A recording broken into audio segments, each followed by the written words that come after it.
Hey, what's up, everybody? I'm Digital Soul. Hey, what's up? It's your boy Big Rube, and we are the Purple Brothas. All right, ladies and gentlemen, thank you so much for joining us. 2023, Happy New Year to everyone, and Happy New Year to our guests as well. First show of 2023. I know we've been away, but we're back, and we have a very, very special guest with us, a very, very true homie here, very multi-talented brother, bass, guitar, keyboard, songwriter, producer. You play sax too, right? Trumpet. I knew it was one of them woodwinds. Yes.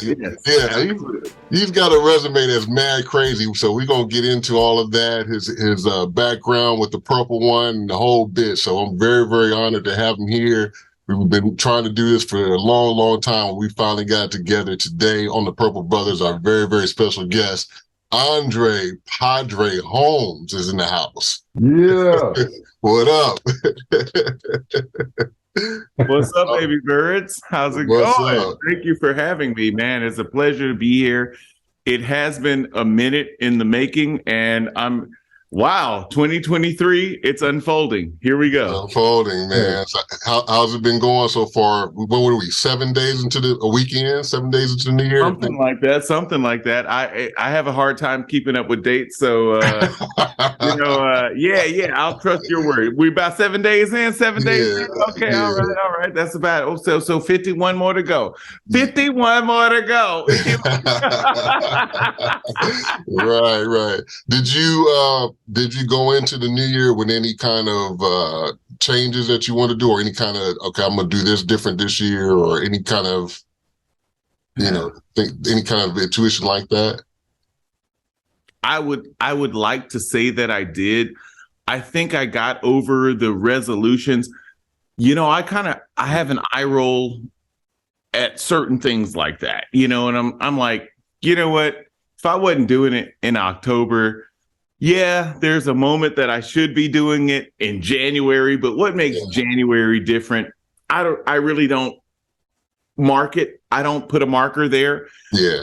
It's about my mindset. So if I changed it in November, November or June or July, so January is another month. It kind of where it falls. It depends on where it falls with everything else that's happening in life. I just can't go with the it's the new year. Like, what is it? The new fiscal year? Is this a new economic year? Is this a new calendar year? Like, be specific, right? Yeah, man. So a personal year. You're talking about a personal year? Yes, absolutely. Another revolution around the sun. Celebrate it. Hurrah. And absolutely. I'm back where I was on the morning before and on the morning after. It's just on that, I heard that. Path. That's what it's all about. I heard that.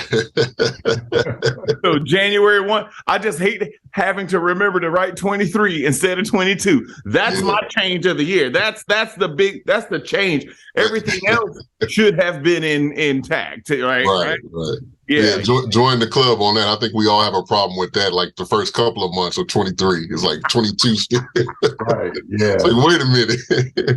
Oh shit! Let me change that. It's funny, but other than that, everything is on the positive tip. So, what about you, fellas? How's everything been going, man? I didn't realize this was the first show. This is our first. Yeah, this is our first one of the year. We was kind of like in stealth mode. We kind of like was chilling for a minute, and then we said, hey, man, we got to get back at it because we've done over 30 shows and we was really like prevalent in the midst of the pandemic. So we went hard from 2020 up to now. We took a little break for a couple months and we back, man. We back here with you, bro. So life is good, man. We back at it. That's incredible. The algorithm treated you guys well because it didn't feel like you guys really left. There was always repost of your things like kind of coming back up. So it's trippy the way, that works. And I'm just happy to be in the fucking river. Like, for sure, man. For sure. So I know you're here in California. Are you originally from here? No, Okay, where's your background from? I'm a Louisiana native. Oh, All right. Southern. Okay. Boy, born country boy. Okay. So not even like New Orleans or anything cool like that. No, I'm from Monroe, Louisiana, which is in the northeast corner of the boot. Okay. And so I was born and raised in Monroe, Louisiana along I-20. So if you took it from El Paso through Fort Worth and Dallas, you'd hit Shreveport, Louisiana, then Monroe, Louisiana. And then you can go on to Birmingham or Jackson, Mississippi, and then Birmingham and Atlanta, Georgia. Yeah. So I'm in a little town on that thoroughfare, and that's where I was born and raised, Monroe, Louisiana. And then what was the first state you moved to from leaving there? California. Okay, so straight from there to here. Gotcha. Okay. Trying to make it Monday. Somebody told me you gotta relocate. And I said, oh, is that a fact? And they said, yes, it's a fact. And I said, we're packing up and we're moving. So I packed up and I moved. And and so I've been in California for over 20 years, well over 20 years. Do you remember when you first got here? Was it like a culture shock, or like was it? Absolutely. Yeah. Ever heard the adage of the country mouse in the city? Like literally, it was country mouse in the city. There was no GPS location on your phone. Look, it took me a homie who was a drummer he was like, "Do you have your Thomas guide?" And I said, What's a Thomas guide? It's like, you got to get a Thomas guide, bro. And I was like, oh, okay, I got to get a Thomas guide. I had no idea what a Thomas guide was. Yeah. And so, but told me to go to the bookstore. So I go to the Grove or whatever, and I walk into Barnes and Noble. Those were for all the kids out there. See, we used to have bookstores. Right.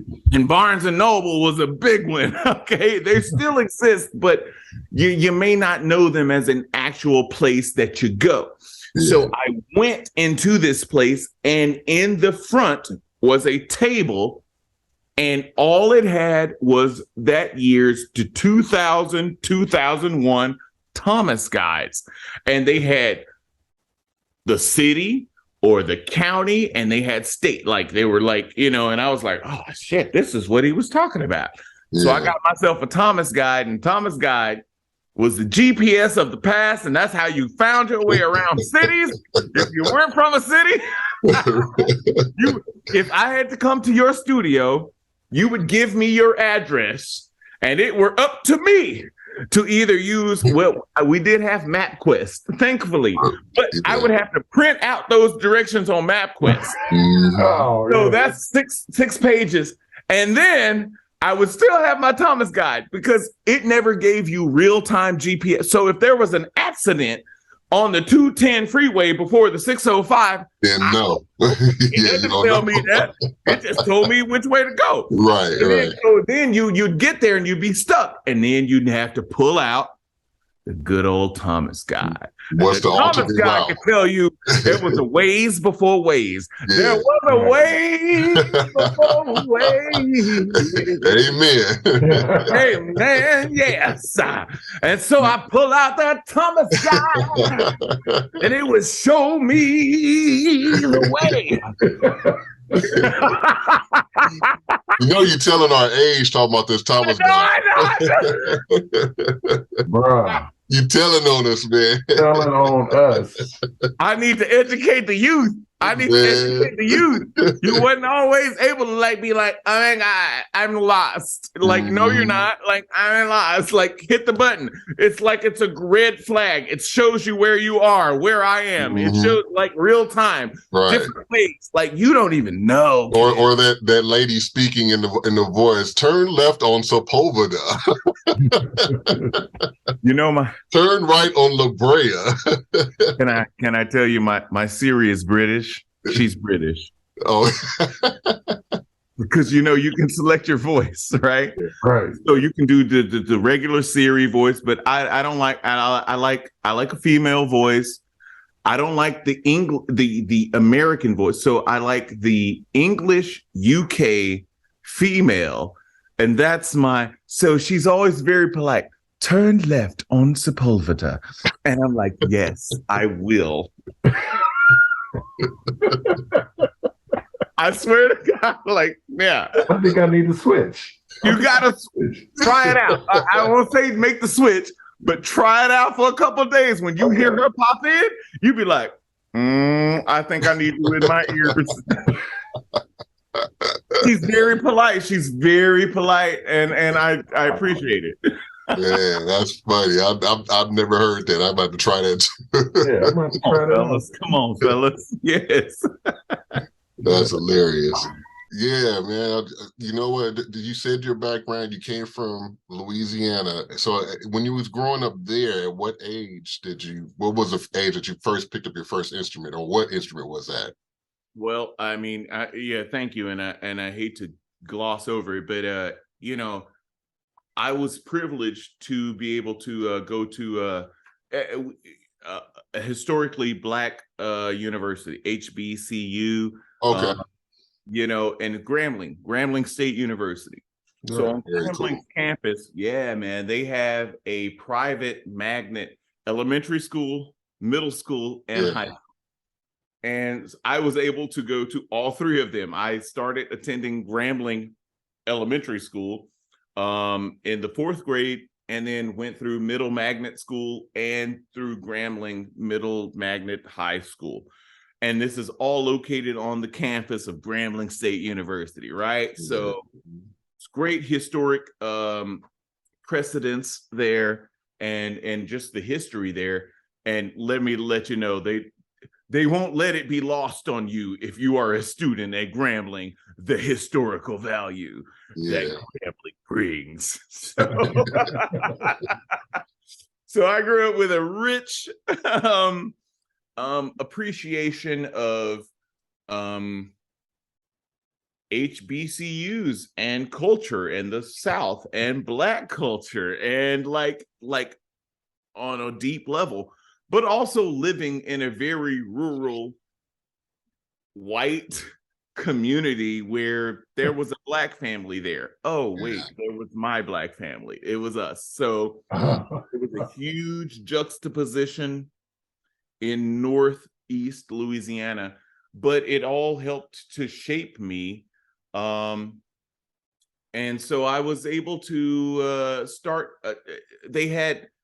here's one of the things that I think has been lost. There was music education in schools back then, right? Absolutely, yeah.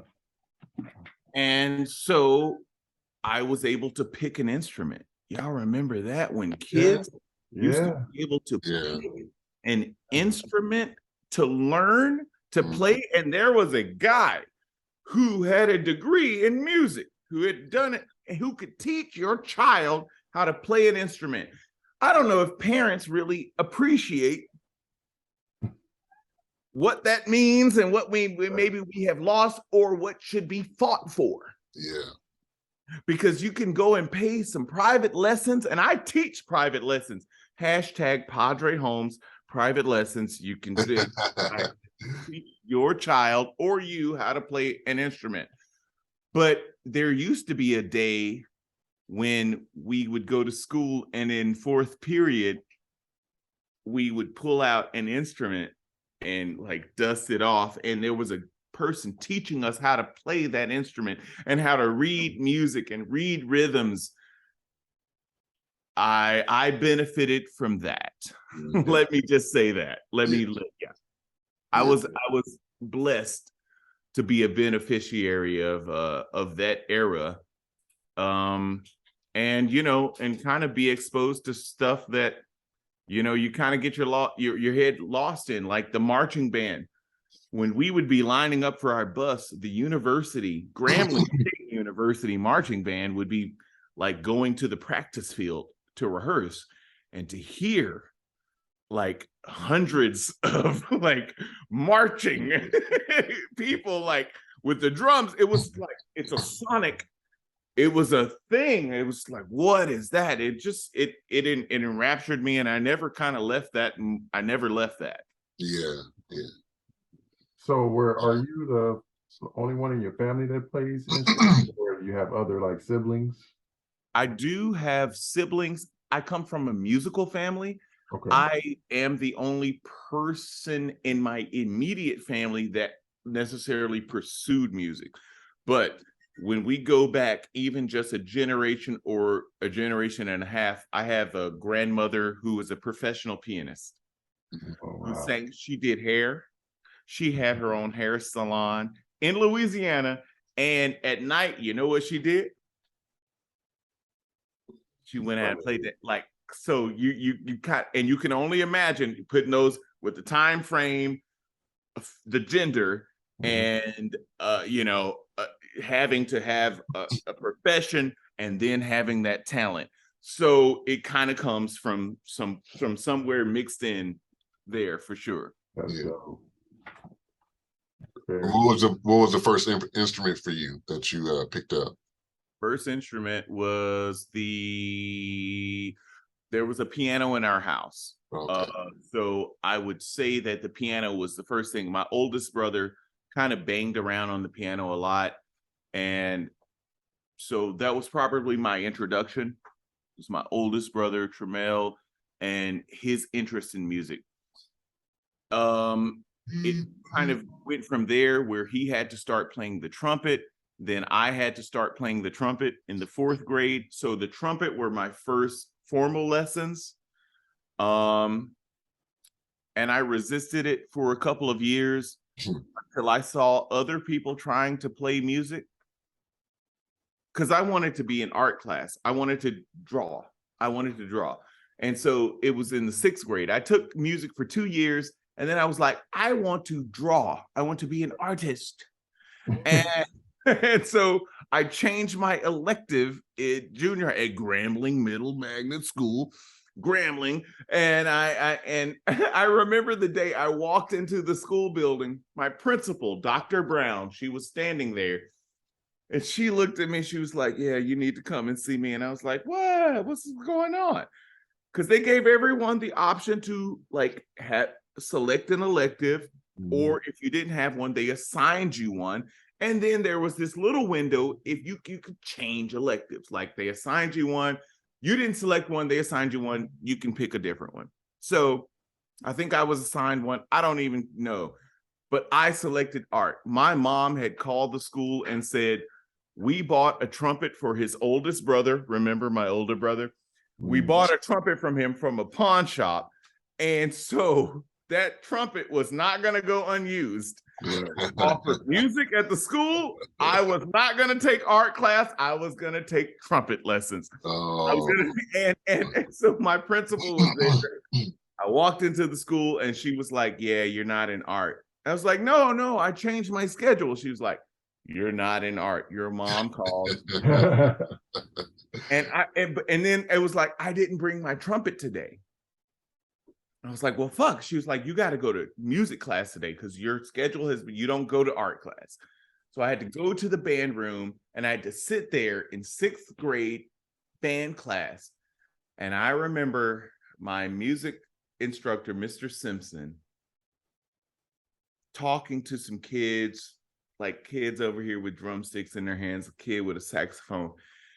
And I had already taken 2 years of music with Mr. Simpson. And my brother had taken music under him. And he was sitting there frustrated with these kids. And there was that ego. There was this, like, I will tell you, sorry to digress, be so convoluted, but there was this moment where I saw kids trying to play music. And I didn't have my trumpet there that day because I wanted to do art class. But I was like, oh, I could do that. Like, really? Honestly, he was talking to them. They couldn't get the concept. They were trying to blow into the instrument, making who knows what kind of sound. And I was just like, man, I can do that. Like I don't want to do that, but I was like, I can do that. And it was that thing. It was just the moment of my mom calling the school, my principal making me go to that band room, me sitting in the band room with no instrument, watching someone trying to do what I guess at that moment I discovered, and maybe now I'm just now articulating it, that came natural to me. Because I was watching someone struggle with something, and that I was like, no, you just need to, you hold your lips like that and you blow. You're just like, oh God, it came natural to me. And I was watching someone struggle with it. All I wanted to do was to go home and get my instrument that day and bring it back the next day. I was forced into it, but I don't know how to describe that. Maybe you guys can unpack that, because I watched someone struggling and I was like, oh man, my ego, I don't know what it was. I was like, I can do that right there. I'll show. You told yourself you can do it. I think that you kind of just, you put the nail in the coffin at that point. You told yourself, hey, I could do that. And that was it. The fuse was lit. Regardless of the fact that I could really do it or not. Yeah, you didn't even know, but you told yourself you could. It's true. And that's a good through line for the rest of my career. People have asked me or made me do something or offer, and the answer to the question for any young professional out there is yes. And you figure out the rest of that shit when you hang up the phone. Like you just gotta be like, you call whoever you know, you do whatever you have to do, but you want to say yeah, and then and fail upwards, like fail going towards something, like, but never just reduce yourself. I can't do reduction. Yeah, absolutely. What was your first professional gig, and what age was that? My preferred, well, it was in church, like probably in church. I remember playing in church, and I just kind of got into music and wanted to play different instruments, and there was an opportunity to play an instrument, and I kind of just faked my way in, and then one day, one of the assistant pastors of the church walked outside, and this is really true. He handed me an envelope. It was fat. And it had 75 $1 bills in it. He was rich. Can you imagine? Can you imagine? Because no one had asked me or said anything. I just was there playing one Sunday morning, and he kind of called me outside of in the back, and he handed me this envelope. Man, as a kid, like $13. Well, that sucker, it was like one of the little bank envelopes, so it was a short envelope, so it was real stacked. 75 $1 bills. And then I went to somebody, I don't even know who it was. I was like, man, they paid me. He said, you're a professional now.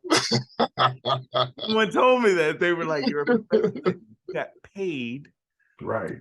That's cool. Professional now. That's good.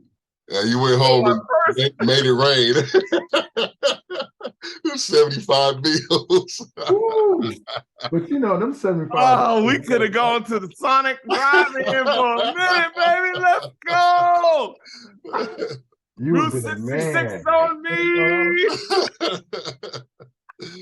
Oh man. Oh shit! I could have bought a couple gallons of gas back then too. That was like 90-something cents a gallon. That's hella cool. So and then cut to like my first professional gig was and I'll try to make it short. Was with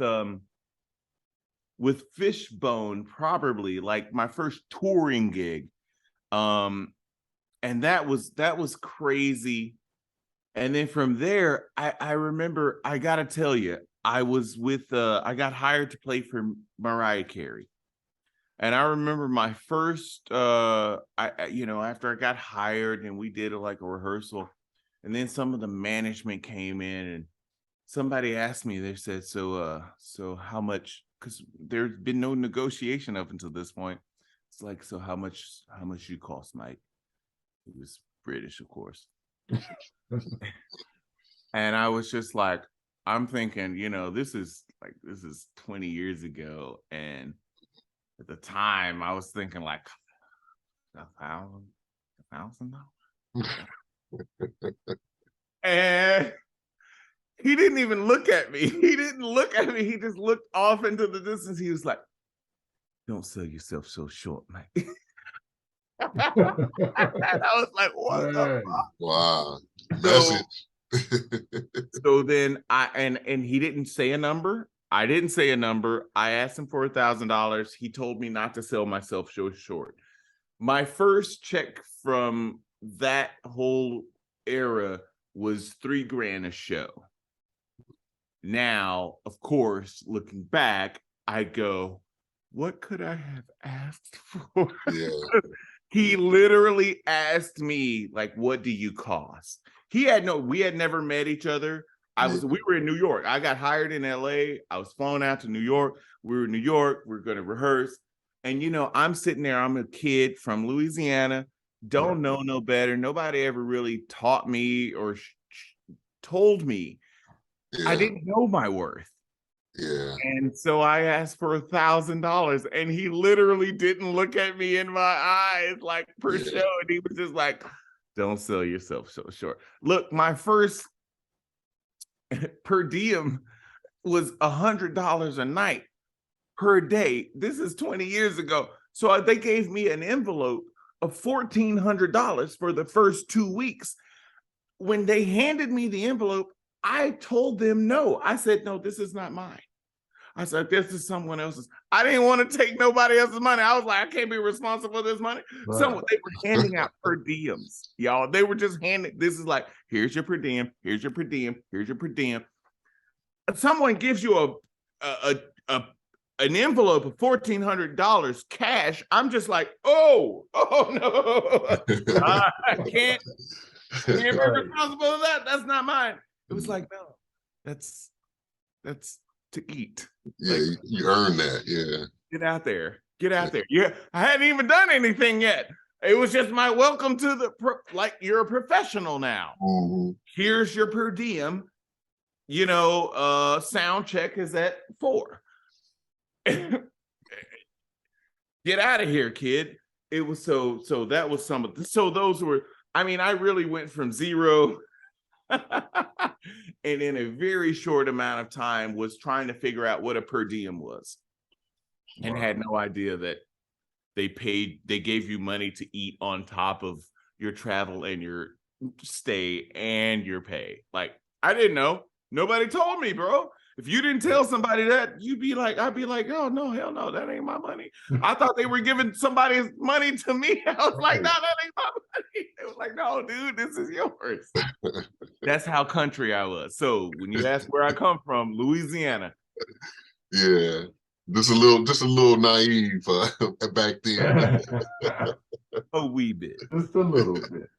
Yeah. Now, your experiences, you said you rock with Fishbone. We're fans of Fishbone, and you rock with Mariah Carey. How was the chemistry on those tours? Did you get along with everybody? Was it cool? Yeah. Is the correct answer to say. You know what? Again, being young, I didn't even know what I should have known or know what to know. Mm-hmm. So I got to really learn. For me, experiences were great. I was traveling the world, touring the world. I had to get a passport. You know what I'm saying? I had never had a need to have a passport. And all of a sudden I had to get an expedited rush, pay the extra fee for the rush on a passport. And then I'm in Barcelona, and it's like, and I'm in Madrid and just, it was absolutely amazing. I can't explain it. Yeah. It teaches you so much. It teaches you because, okay, here's the thing. You live, when you're on the road, you essentially become roommates with people. You live with them. Like anyone I've toured with, I call them a family member. It's because I've lived with them. Like I lived with that dude. Like I know his habits. I know what he don't do. I know what he does. I know when he don't do it.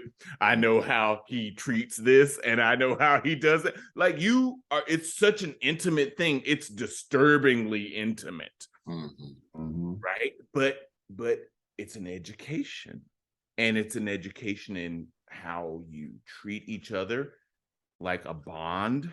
Like I've never appreciated personal space and property more than I did after going on tour. Yeah. You know, your bus becomes your home. It becomes a sanctuary, but not just yours, everyone. Sharing it, yeah. And so then it really becomes this bond in the driver. Like my most intimate relationships on the road with anybody at any time in any country, me personally, is the driver, because I very quickly realized he is the most important person on the crew. Oh yeah. Oh yeah. Because after the show, and the fans sign me, I ain't gonna, you're gonna I don't mind. And after everything, and you're just like, okay, that's gonna happen. And then after all that, and everybody's like, oh, and then your manager's like, 3:30, get on the bus, time to go. There's one dude who like emerges out of the shadows. And you're just like, you're fucking fucked off your ass. And you're just looking at, you're just like, who's responsible? Because even the manager who's getting everybody together, he ain't quite totally straight. I mean, he's on it. He's on it. But you know, you wouldn't trust him to drive you home. Right. So we all kind of, and then this dude shows up and it's like, there he is, and he just gets on, hey guys, everybody. All of a sudden I'm like, none of us can do anything about this. He is the guy. Right. What did he do today? I don't know anything about him. Yeah. I don't know if his mindset is right. So honestly, after years, like the first person I endear myself to on the road is the driver. I go up to the front and I just want to talk to him. Hey buddy, how's it going? Make sure things are good in your life. Let you know that things are good in my life. And like maybe we have things in common. You have a dog, I have a dog. Oh my God, look at the pictures. Like let's, because my goal is, in the morning, I want to arrive because we are wasted and we have PlayStations and big screen TVs and copious amounts of everything you want. And we're just rolling down the interstate and that dude's in control. He's the most important person on the tour. I don't care what nobody tells you, man. It's the driver. Love the driver. Treat him nice. Buy him something cool. He'll get you to where you need safely. Because when you back there in your bunk, after you've done everything, everybody's going, oh yeah, man, I'm going to bed. He's working. This is his time. Yeah. Like, so I just like, that's the stress of the road. But anyways, I love it. That's a very important share there, because I never really even thought of that like that. So that's very, very unique thought. Responsible for your life and death. Yeah. Responsible for sure. Everything. Most important person on the tour. Yeah. Driver. He's an unsung hero, but I want to sing his praises, because if it weren't for that driver, you wouldn't wake up in that beautiful loading dock or alleyway, wherever you wake up and you're just like, oh, where's my toothbrush? Where's the bathroom? Like, that's our problems. Like, we have first world problems. We're like, my ankle is sore. It's like, shut the fuck up. This dude just drove like, you know how many hours it took? Do you know what state you're in right now? Where are we? So I give my hats off to every driver, all the flight attendants, all the pilots. God bless all of them because they get us where we going. And I just put my life in their hands all the time. And I have to thank them all the time because I'm like, man, shit, man. Because if that motherfucker was off his kilter, right, he could take you down too. You know what I'm saying? You wouldn't even know why. So I'm just thankful for a healthy, sane driver. Yeah, for sure. Absolutely. yeah, man. How long did you play for Fishbone?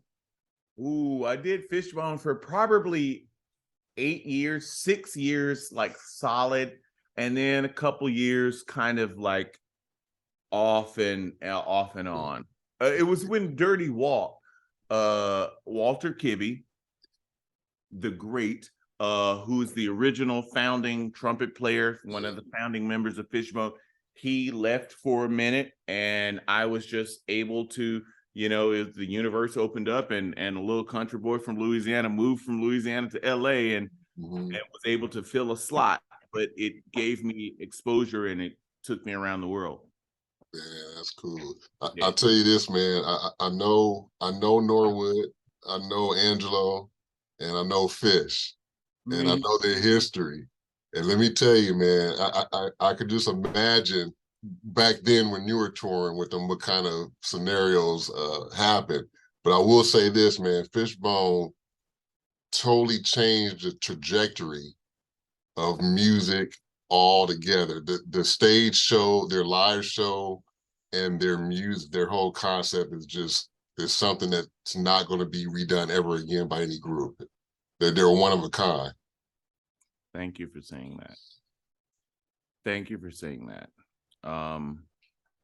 Obviously, I concur. I clearly agree with you. And it is one of the, I don't know, it's one of the things that I can really just kind of say. I don't have to knock on wood or whatever. I feel very privileged to be a part and to have been a part of such groundbreaking bands. Yeah. Like Fishbone and, of course, The Time. Honestly, I feel like they're two of the greatest. Not saying they're but two of the, if you were to list the, like two of the greatest, especially Black bands. Yeah. Yeah, definitely. Bands, like from the funk and then the punk ska, like to have been a part of it. Bros, like country boy from Louisiana is all I'm trying to say. Absolutely, man. I feel you. But I can tell you what I done. Man, yeah, that's definitely a blessing, man. Because, like I said, they're definitely one of the top groups. Like you mentioned the word unsung. I mean, they're unsung, but they're not. People know about them. I still don't think enough people really give them enough credit. That's what it is. Yeah, and yeah, absolutely. And a lot of people they got to Fishbone really, really late in the game. I don't think they really know how far back they go. Like, the early 80s shit that they did back then is just masterpieces. It was groundbreaking, bro. When they was on stage, bro, they whole performance, man, was sick, man. The people was imitating them, bro. Yeah. And the crazy thing about that is I just saw them in 2019. That was the last time I saw them. And the energy has not changed. The energy is still the same. It has not fucking changed. In their 50s, late 50s, still going hard. Yeah. Angelo still wilds out like with no problem. Like he did back in the 80s. Yo, come on, man. Yeah, a great live show, man. Definitely. Okay. I'll give you my Fishbone story. I've never told this story before. Okay. My oldest brother, we called him TJ. All right. I was the weird little younger brother. And I was into Ozzy Osbourne and I was into Kiss, right? I was like, when I was a kid, I was just like, that was my shit. I love heavy metal. Yeah, baby. And Megadeth is today my favorite heavy band. Yeah, I love Dave Mustaine. I don't care what you think about his vocals. You get ready to have a fight. We're gonna go for a tornado of soul tonight. Let me tell you something. So my oldest brother turned me on to Fishbone because he heard me listening to Ozzy. He heard me listening to Megadeth. And he was just like, you never heard no black metal? And this was when Give a Monkey a Brain had come out. Oh. And so he played Swim for me. And he played Servitude. Okay. I had no idea who Fishbone was. All he said to me, he heard me listening to Ozzy Osbourne, Kiss, and Kiss is not heavy, but you know, and Megadeth. And he was like, you like this? He was like, you ain't never heard no black rock? He said that to me like that. You ain't never heard no black rock? It's like, I don't even know what you're talking about. Like, I was a little girl. I don't even know what you're talking about. That's me back in Louisiana, right? That motherfucker put on Swim. And then he put on Servitude.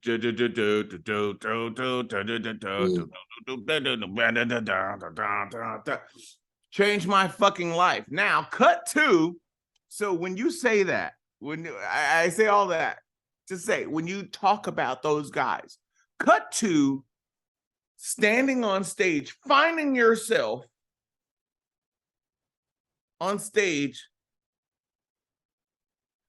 and you look to your left, and it's Angelo Moore. Right. And then you look to his left, he goes out of focus, and you're focusing on the guy, and it's Norwood Fisher with this like antenna dreadlock coming out of his forehead, playing this Warwick bass down at his ankles. And you're just kind of like, how am I here?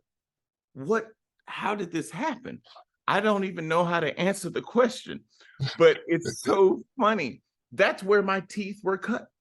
So anything that I do, especially with as far as live performance, being on stage, my teeth were cut. They came out of the gums via Angelo Moore and Norwood Fisher. And that's the fact. And Morris Day. Honestly, being able to share the stage with those guys, in particular, Macy comes in there too. Macy Gray, I gotta give her, like, these are some, I've shared stages with a lot of people, but there are certain special people, and they are special for certain reasons. And I'm gonna tell you, absolutely. It ain't about no attitude. I don't care what nobody tells you about their experience when they met them eating lunch. That doesn't have anything to do with it. Work ethic. When someone works on a certain level and they work a certain way, then it makes sense that they have the things that they have. And they have come, and it goes beyond luck. It goes beyond just happenstance. There is a talent, there is a skill, there is an ethic, and there's a discipline. And I think there's a universal principle that hits those types of people at a certain frequency. I've seen it. And it's intangible. I can't explain it to you, but I've seen it, and I know it, and I know the people, and they're just regular people. That's the fucked up, that's the trippy part. They're just regular people, but they connect to this frequency, and when they dial into that frequency, you're just like, well, you're not normal. That's when you see that you're just not normal. You can do something that other people can do, and it's amazing to be around it. And so that's what I can say about that. You're amongst creators like yourself. That's what it comes down to. Everybody's a creator. It's a family thing. So For sure. Yeah. In different ways, and everybody has their different ways, and everybody has their quirks. But that's just humanity. That's, again, they're all still regular people. So yeah, absolutely.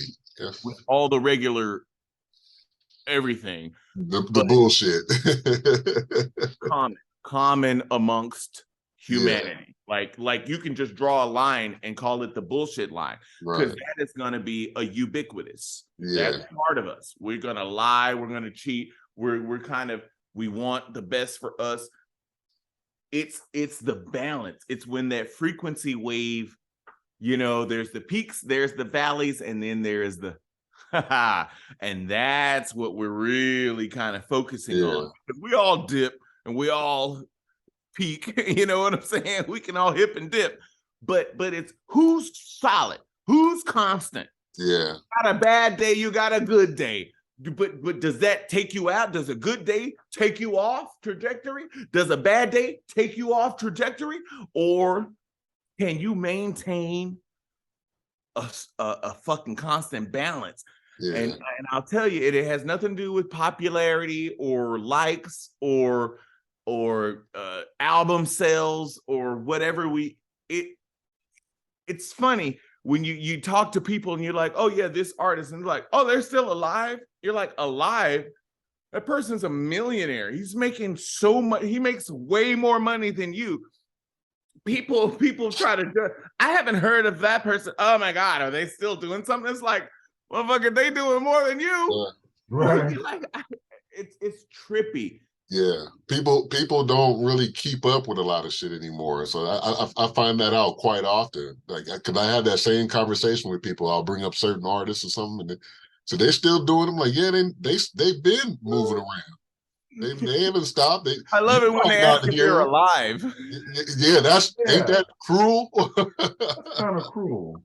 Yeah, especially when you grew up on them. Like me and John, I've known John since high school. This guy here, over 30 years.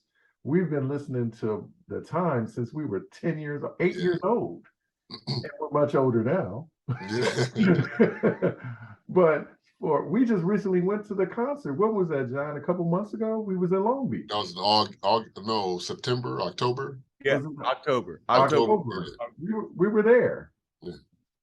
I would be offended. I'm still offended when people say, oh, he's still alive. And I'm like, alive and doing well, man. What are you talking about? What is wrong with you? That's like, and I want to, since we brought up the time and Morris, how do you feel?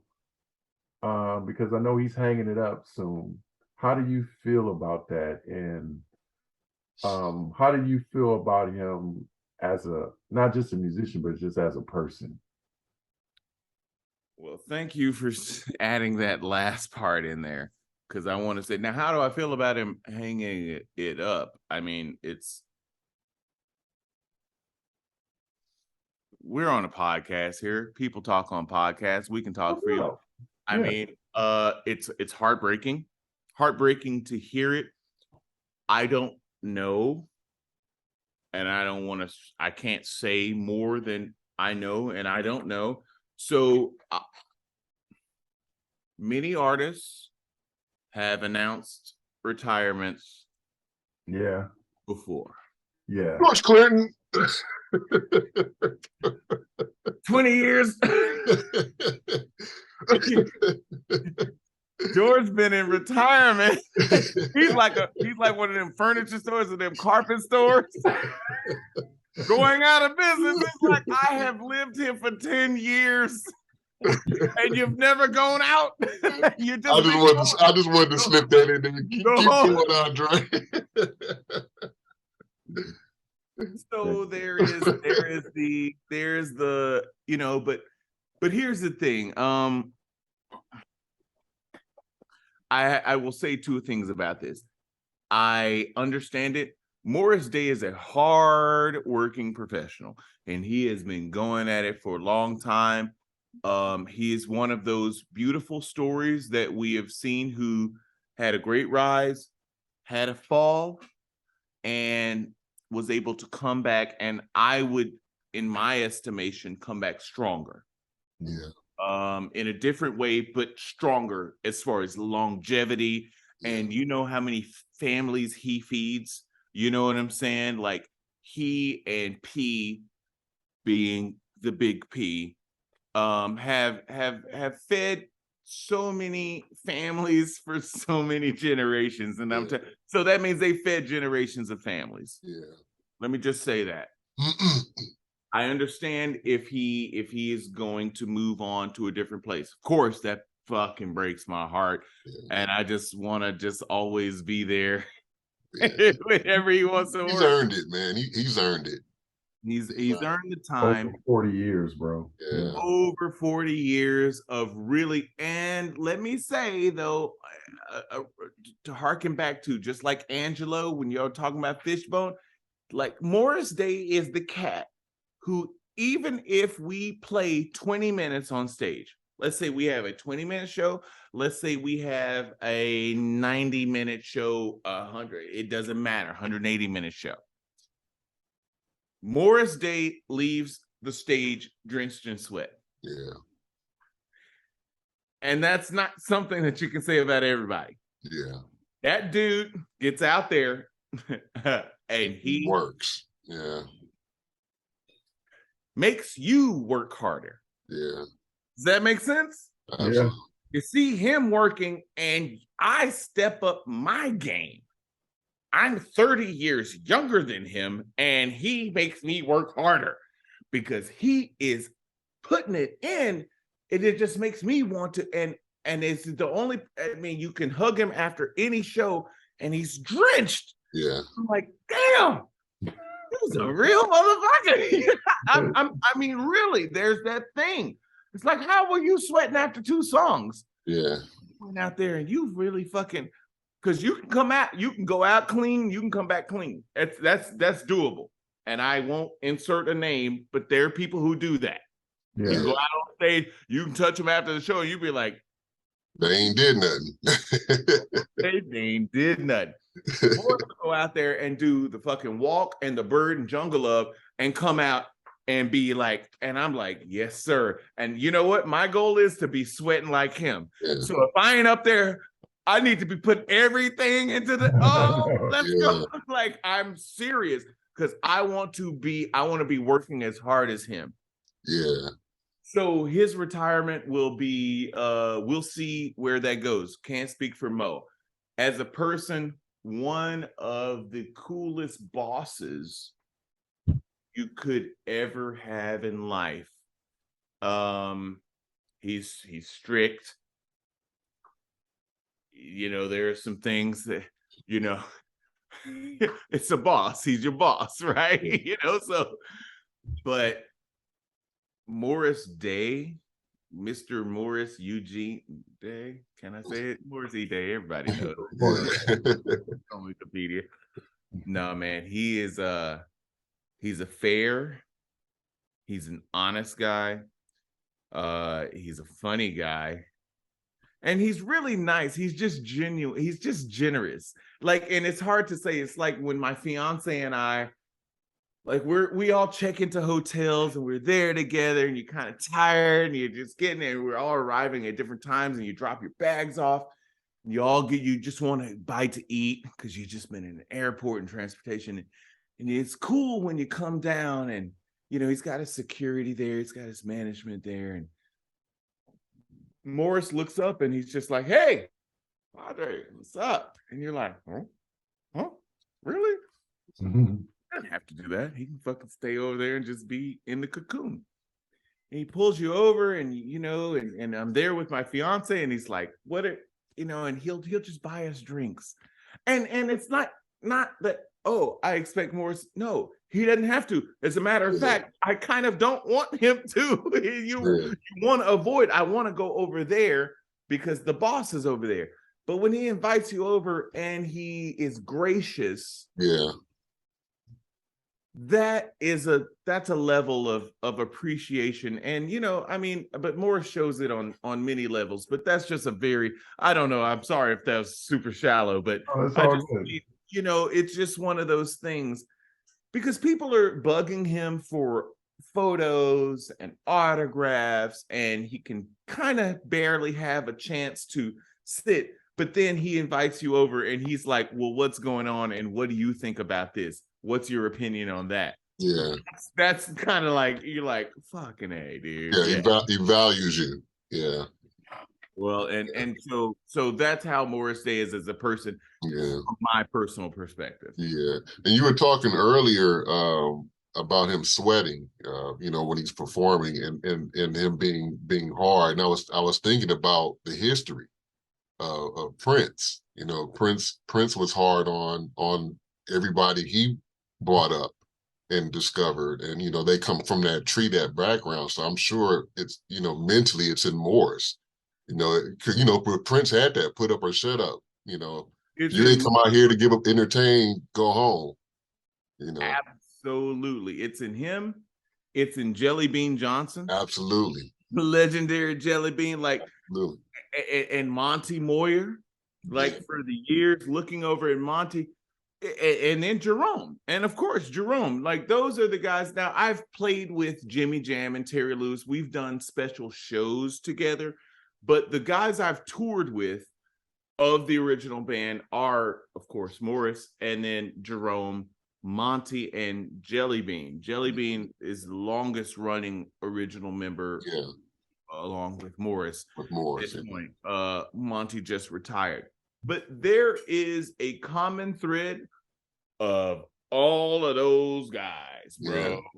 And when you're a young 20-something-year-old dude getting on stage and you're just like, I love Prince music and I can play all of Prince's music, like, that shit don't matter. Like, this is the job. Right. Here it is. It's like, all that's the fantasy and all that's the love and all that's the, like, all that. Here's the job. Yeah. When you look over and you see Monty and he's just solid, and you see Jelly Bean with this crazy wild-haired eye look in his eye, it's like, whoa, it's a level. It brings you up to a different level. So that legacy of work, that legacy of sweat, that legacy of consistency is kind of, I'm gonna tell you, it's a rare opportunity to be able to play with cats who come from that, and then you have to reach it, because every night when you missed it. Yeah, you got to keep up, bro. Like, and there'll be like little smirks and little looks over at you. Hopefully, not a frown. A frown, you really fucked up. But usually, it's like a little like. Yeah, didn't get that one quite. You know what I'm saying? It matures you. So that those cats, man, I don't even know what to say about it. Morris, Jerome, Monty, and Jelly Bean, they talk about cutting your teeth further. Those were the wisdom teeth. Yeah. If my bicuspids and my incisors came through with Fishbone, then the wisdom teeth were cut through with the time. Yeah. What was your entry into the band? What was your interest in?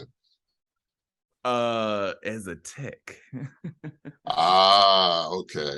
So that's a funny story. No one can replicate it, and that makes me feel special. I was a kid. I used to sneak into time shows. Whenever the time would come, anywhere within, let's say, 3 hours of Louisiana. So Mississippi, Arkansas, Texas, the Arklamiss, Tex area, I was there. I was not old enough to get into the shows. I would sneak into the shows. And if I couldn't get through the gate, I knew where the band was kind of loading in the back. And oh, wow. Jesse Hamner, who is Morris's brother, who is the road manager for the band, I just got to know him. And I'd be like, Jesse, it's me, Andre. And he'd be like, kid, all right, yeah, let him in. And so Jesse has known me since I was a kid. He would let me sneak into the shows. So then Tori, I was like, I'm a guitar player, right? So a Tory fan, and so I would, just to kind of keep my place backstage, I was like, I'll go tune your guitar. And so Tori would get the guitar, and I'd go up on stage and I'd tune it, and then I'd take Freeze's bass and I'd go tune it, and I'd take their guitars back to them and hand it to them, and they're like, they're all tuned up. And then Jesse saw me, and he saw me doing this multiple times, and he was like, nah, you look like you know what you're doing, kid. It's like, you want a job? And these motherfuckers brought me out on the road and paid me $300 a show and with an airfare and a hotel room, and I was just tuning up the guitars and making sure everything was plugged up, and they were paying me every night. This is like, and plus a per diem. So that's how I started as a kid, like, you know, making $300 on the road with per night with the time. It's like, what the fuck? Like, I was a glorified tech. Wow. Were you like a teenager? Like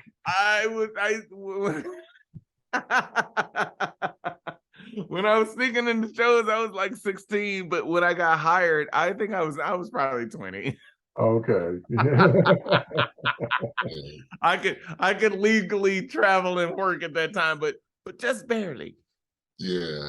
And then so as a musician, and it's a beautiful thing, I got hired with Fishbone. So I was teching with the time. And oh wow. touring as a trumpet player with Fishbone. Wow. And people were questioning me on both sides. They were like, you're a member of Fishbone, why would you be a tech? And they're like, why are you a tech? And I was like, because I love both of this shit.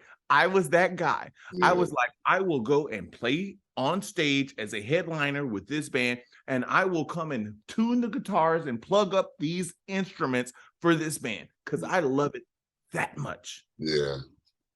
I don't fucking care. Fucking judge me. I'm what?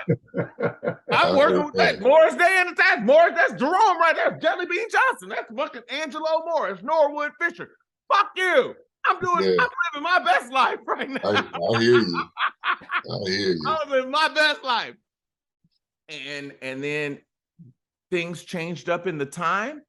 And as a musician, position came open because Prince called Chance up to the big house because he was doing the musicology tour. So it was when he did the musicology tour, Prince handpicked Chance out of the time, and there was an empty slot. Well, guess who had been standing on the side of the stage all them years and knew all the parts?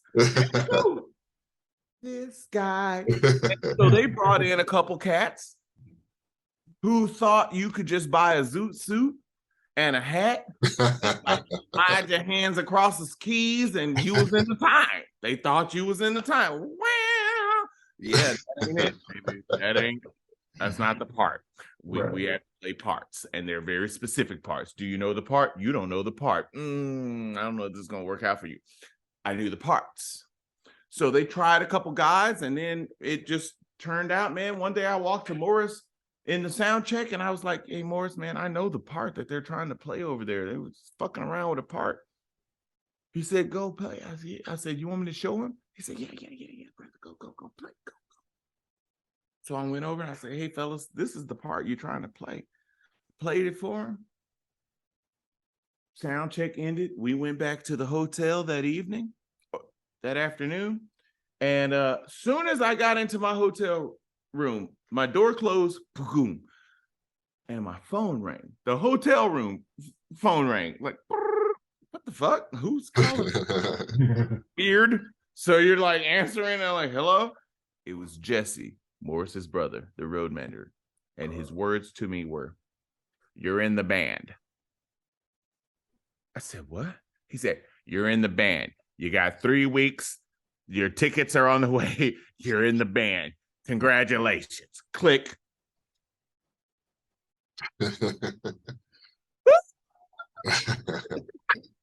I didn't even audition. I didn't try. They didn't ask me.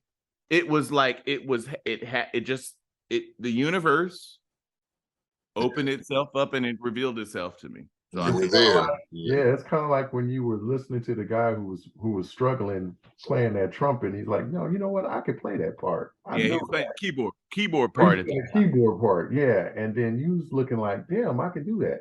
And then here you go, you knew the part, and you went over there to him. Man, look where you at now, bro. I just went to Morris, and it was so crazy. Thank you for saying, because I literally went to Morris because they were over there working. I was sitting jamming on the bass. The bass player is the MD. He was over there, but they just didn't know this particular part.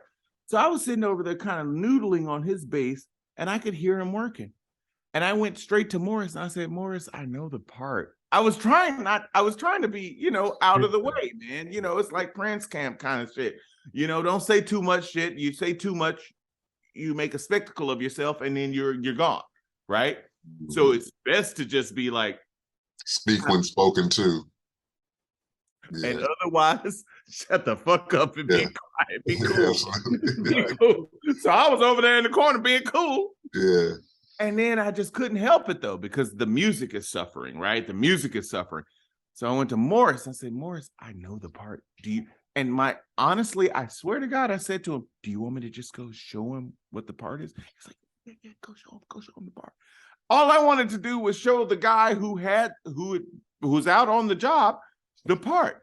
Went over and showed him, got back to the hotel room and had the gig. So there's a lesson for you kids. I don't know what it is, but just yeah. What was the song that they were struggling with? Wild and Loose.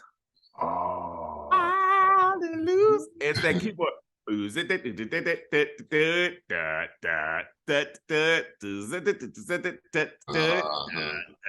gotta listen to the song. There's like a little dance part. I know what part you're talking about. You know what I'm talking about? And so it was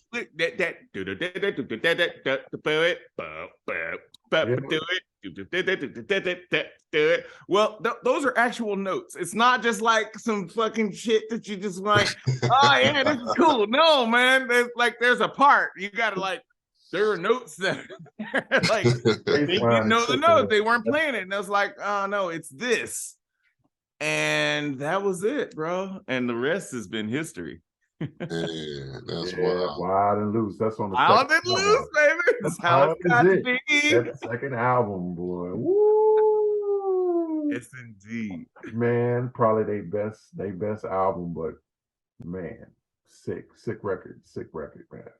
And one of the songs that when it drops live, like even as a fan, Wild and Loose, when that song whenever because it used to be in the beginning of the set, now it's kind of toward the beginning of the set or the middle of the set. But I tell you what, whenever Wild and Loose used to hit, that was one of them things. So it's a joy. And I say that because it's a joy to play it. Because I know what it feels like to hear it. You understand? Like, I know what this song can do. And so to have every night when he's, what time is it?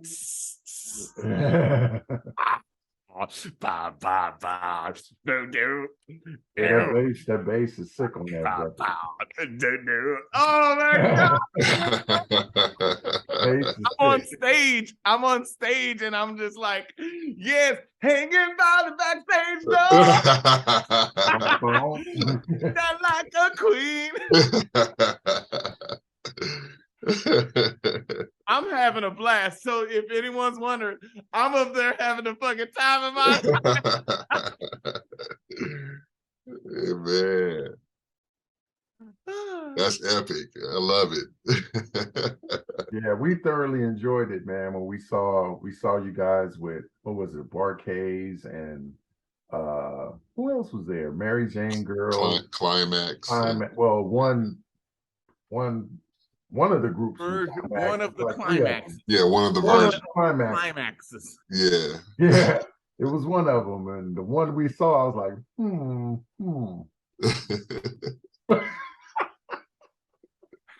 I don't know about her.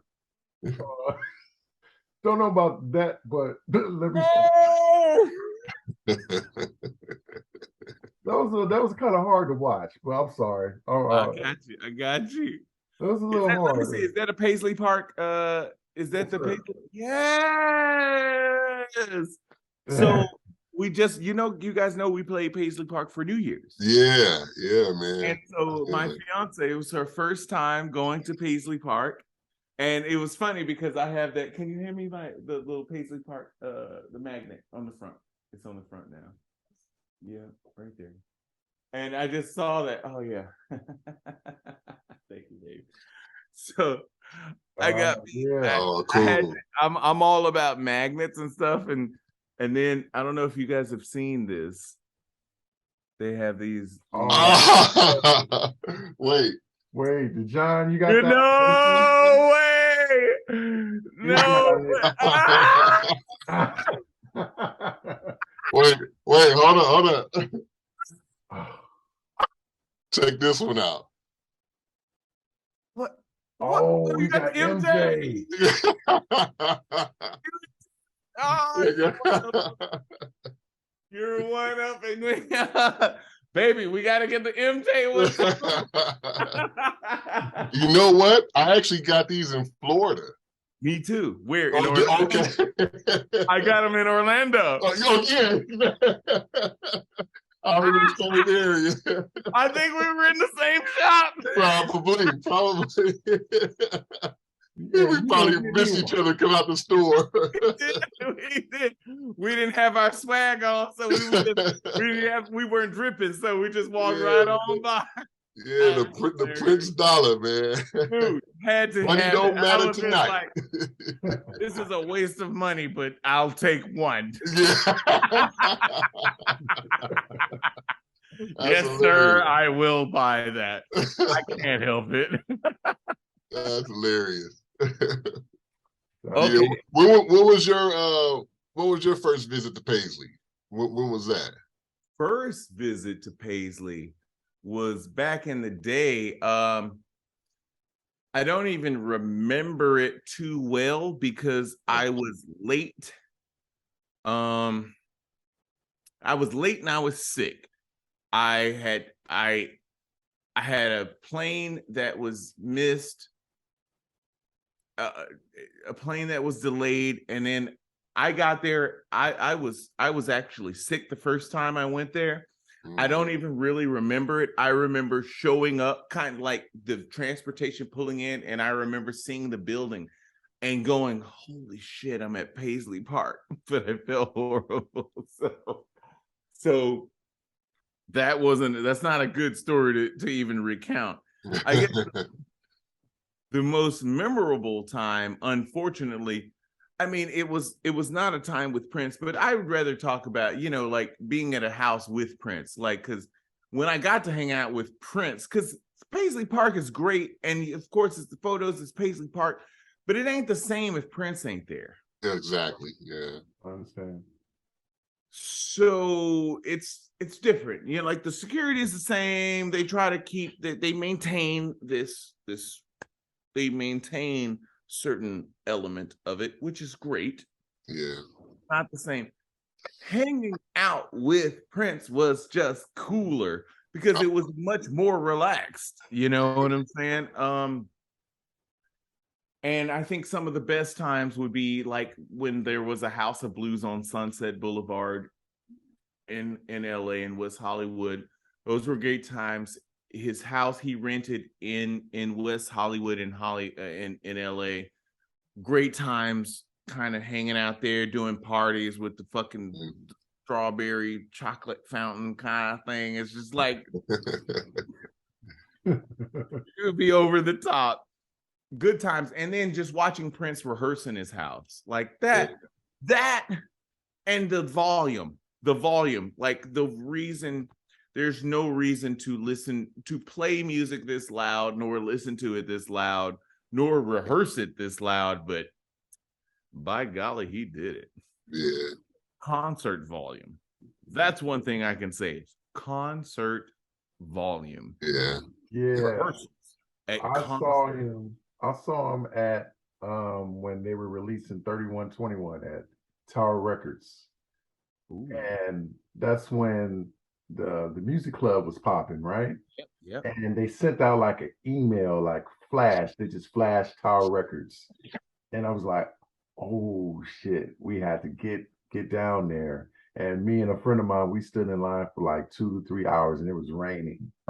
And when we finally got in, and we saw him come up, and the speakers was so loud, I swear my ears rung for 4 days because I was right there. I was like, I could grab his guitar if he just pulled it out to me. It's crazy. Isn't that amazing? Yes. Now, his house was literally 5-6 minutes just right up Sunset and around the corner. Oh, the one that he rented from Carlos Boozer. Yeah. Right there. It was just Yeah. right there. It was just Wow. yeah. And seeing that house with Dave Chappelle Yeah. was was special. But what was I gonna say? You were talking about oh yes, yeah. Here's a random story. I got to had the opportunity to tech for Prince. We were playing in Las Vegas with him, and he was there doing something, and Graham Central Station was there. Oh, okay. So Larry was there playing, and had some great shows with Larry as well.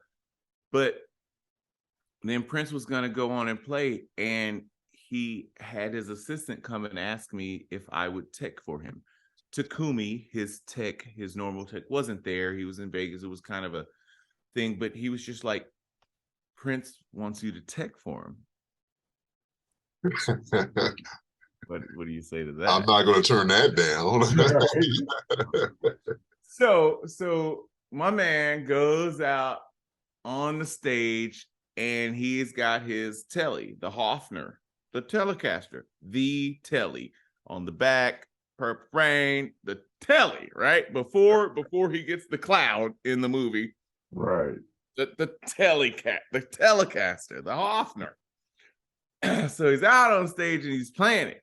Him, Prince, playing the telly. Right. I just gotta. I know it sounds silly, but I just gotta.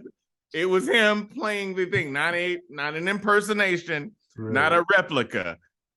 That dude playing that thing, and he's playing the song, and he starts playing, and he kind of takes the strap off of his neck while he's playing it, and he goes toward the edge of the stage, and people are grabbing at the guitar, and he takes it off, and he's playing, and then he just kind of he's playing, and then he just lets it go, and it's the guitar is going into the crowd.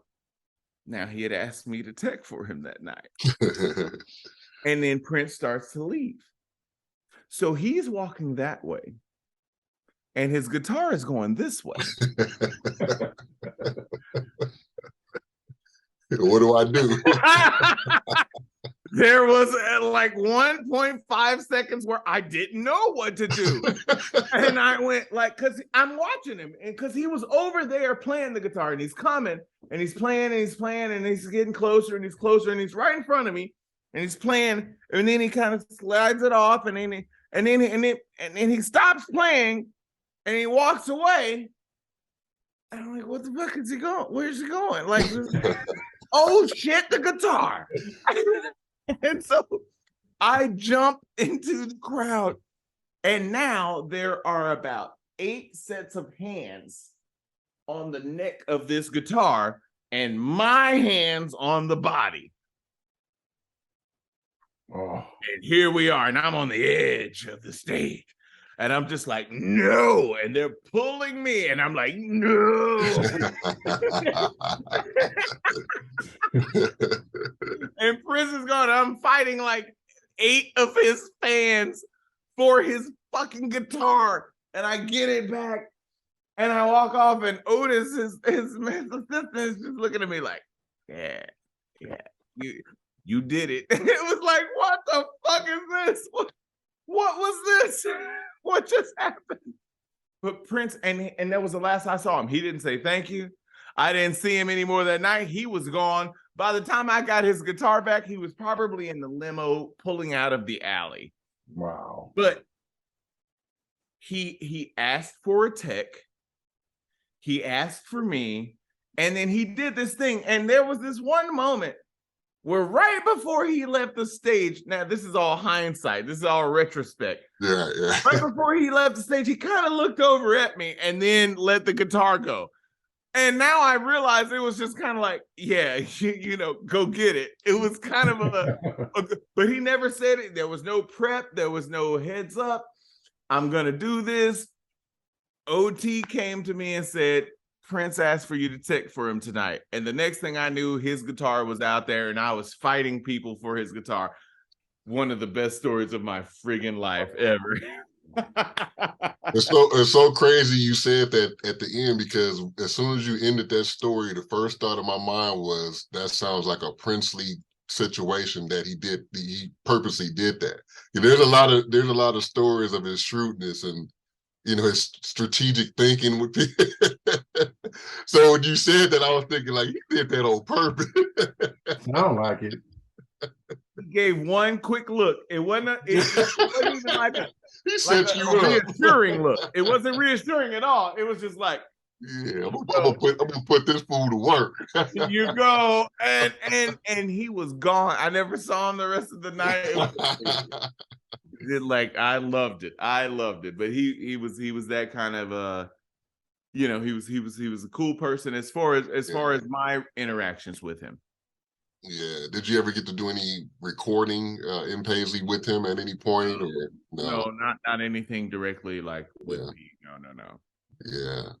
Damn. No. That's unfortunate. We need some more funk out there. I know. I've heard things been said over many cocktails of different things, and you know those things mean a lot to me in my heart, and I'll just keep those. But no, some of I've learned so much. The reason I play music is because of Prince. And I was going to mention this to you earlier today, but like just a month ago, man, I got the honor to hang out with the one and only Mr. Matt Bliston, Atlanta Bliss. Wow. Player, Love Sexy Band. Yeah. I mean, and check it out. Not only was I hang out with Matt, Atlanta Bliss, we're sitting there having dinner. We're eating salmon and rice. Jelly Bean calls Eric Leeds on the phone. So now I have Eric Leeds on speakerphone, Atlanta Bliss sitting right next to me, Jelly Bean Johnson, and they're all fucking recounting stories of the times with Prince. And I just, as a horn player, Atlanta Bliss, as a trumpet player, Atlanta Bliss, like as a Prince fan, Atlanta Bliss, like Atlanta Bliss. He's a 70-year-old white man from the Midwest. It's so amazing. It's just like he's just so humble. Oh yeah, oh thanks. Oh, it's just like, dude, you're fucking. That's awesome. But to hear, and I'm sitting there with Atlanta Bliss and Eric Leeds talking about touring the world with Prince and how they got with Prince. Guys, fellas, let me tell you, man, it was better than this podcast could ever be. And I'm gonna tell you, if you get those two guys on, make sure I get a spot in there. For sure. No, it's just one of those amazing things. So that's the fabric that all of this is made up for me. Like Prince not only created music, but he curated an entire culture and an entire community. And there's these different elements of people, like working with Sheila, going out and doing shows with Sheila. I love Sheila. Sheila's a lot of fun. But, you know, like just, and Sonny Thompson and Michael Bland, who is just like one of my, just one of my heroes. You feel me? Yeah. Like this whole thing with this whole Purple family. And I just love you guys, what you guys do, because You guys are the only people that I can actually talk to who actually understands. Yeah, for sure. When we say these names and what it really means, and the opportunity to be able to make noise alongside some of these cats, bro. Yeah. Bro, fire. When you say Atlanta Bliss, just like when Prince on Another Level Hole in Your Head, Atlanta Bliss, Eric Leeds, right on cue. Sitting there eating salmon with them, and they were talking shit to each other. They were sitting there giving each other, they were ribbing each other. I was like, oh man, I wanted to record it, but I couldn't. It would have been improper. It would have been false. So I just had to just absorb it, which was even better, because it was just like, no, I got to record it with my brain. But I was literally like, yeah, bro. It was like, oh, this is too much. Like, this is some bad boys. There's some bad boys. Don't forget Eddie M too. Don't forget Eddie. Ooh, yeah. Come on, man. You're going deep. You're going deep. See, that's what we get to talk about. Goodness. Don't forget Eddie, man. Yeah, one of the coldest saxophone players ever, bro. But that helped shape some of the sound and some of the sonics, some of the fabric of the music that we're talking about. Yeah. That's all the shit that got us hooked, man. And I totally can relate to, like, when you talk about the story of being amongst those heroes, because I almost felt this. I feel a similar way. Man, I'm every time the time is out here in California, I'm at every fucking show. Yeah. So the few times that I've been able to hang out with you guys, and we sat at a bar one night, we watched another band perform time songs, I think, on one occasion. So it was just a trip to sit there next to Jelly Bean and next to Freeze and all these cats who I've been watching for years and years and years. And we're having drinks, we're having a good time, having a conversation. But as a kid, I'm looking at them, through a TV. Right. Just imagining, like, wow, what are those guys like? And then 20, 30 years later, you're sitting and you're breaking bread with them. So it's an amazing feeling. It's trippy, isn't it? Yeah. It's trippy. I don't want to say too much, because maybe somebody's going to figure out that I don't belong, but I feel like I haven't deserved the paychecks that I've gotten. And it's honestly, those are the priceless moments. It's what you just said. Yeah. It's those times of sitting there chilling, breaking bread. Yeah. Those stories. Yeah. Those stories. The history. Yeah. It's like, wow, man. I love it. Yeah. And honestly, it's still not lost on me, and I don't ever want it to be lost on me. It's still special to me, and I still try to, as mundane as it is, or as routine as it can become, I try to still retain and keep a bit of that specialness. For sure. Yeah, got to do that, man. Got to keep it fresh and new for you to keep going, Yeah, and for the next generation, my son is out there doing music. I got a little 7-year-old girl. Oh, that's dope. Yeah. Learning music, so trying to push it on to the next generation. Yeah. Turning them on to the purple sound. Yeah. That's it, man. That's it. And knowing you, man, as long as I've known you, man, I know your kids are in good hands, man. You're a master at what you do, your craft. Like I said, multi-talented, so you're much appreciated in all the genres of music that you play in. I know we didn't even get to talk about the Harry and the Pistachio. Okay, no, yeah. But there's so many groups that I know you kind of toggle in so many variations of rock, ska, punk, and this and that. So yeah, it's just a blessing to have you, multi-dimensional in that aspect, playing through all those groups, man. So we thank you humbly for keeping the music fresh and just being who you are. You guys, you have no idea what a treat this is for me. I appreciate it. Look out for some new original content, Multitude of Girls, and PaDre Holmes original stuff. I got some new stuff. It's kind of heavy. It's on the heavier side. I like to turn the guitar up a little loud. So we'll have some. I cannot get on there, man. I might want to get on some stuff with you, man. Bro, you got my number, don't you? Okay, we'll work it out. It's as simple as that. Like, We'll work it out. make it done and done. We'll work it out. We'll work it out. Because but please, and I would love to follow up with you guys, because really trying to do something special. We always want to do something special, but here's the time. Anything I can do to support you guys, please let me know. Absolutely, man. Absolutely. We know that. So before we let you go, man, we're gonna do what we do with all of our guests. We're gonna do a minute inside the Purple Mind. So I'm gonna set my timer for a minute, and I'm gonna rattle off some statements or questions here. And you just rattle off the first thing that comes to your mind within a minute. All right. What? Okay, now this is all Prince related? It's going to be all over the place. You just got to be quick on your feet. Copy that. Here we go. All right, you ready? Yeah, I know, but here we go. Set the timer now. All right. Favorite time song to perform live? Wild and Loose. Favorite Prince album? For You. Favorite place to visit? Paris, France. Favorite hip hop group?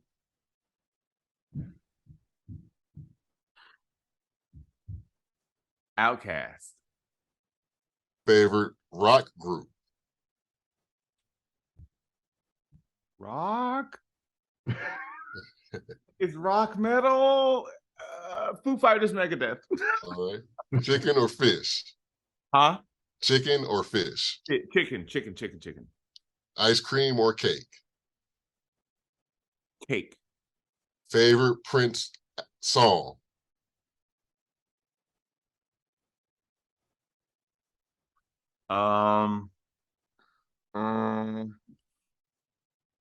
Forever in My Life. Forever in My Life. Wow. If you had one thing to wish for the world now, what would that be? La, da, da, da, da, da, da. One thing. He got you in the zone now.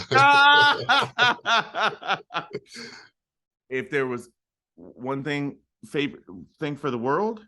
Yeah, if you could do one thing for the world right now, what would you do? End poverty. In poverty. Perfect. Timer's up. Perfect. I mean, right? In poverty. More, they can eat, and then people. And if they can feed their kids, then everybody's happy.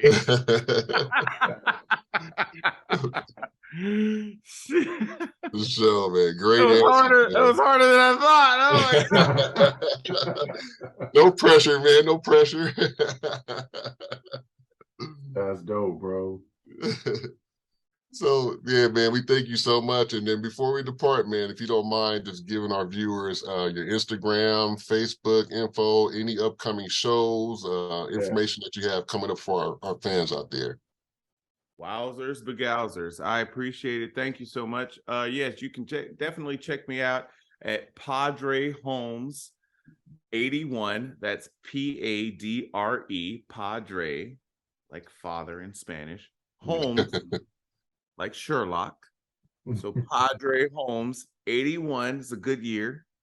And that's Instagram. And then on Facebook, it would be Andre Holmes, which is Andre with an accent mark over the E. Holmes, like Sherlock.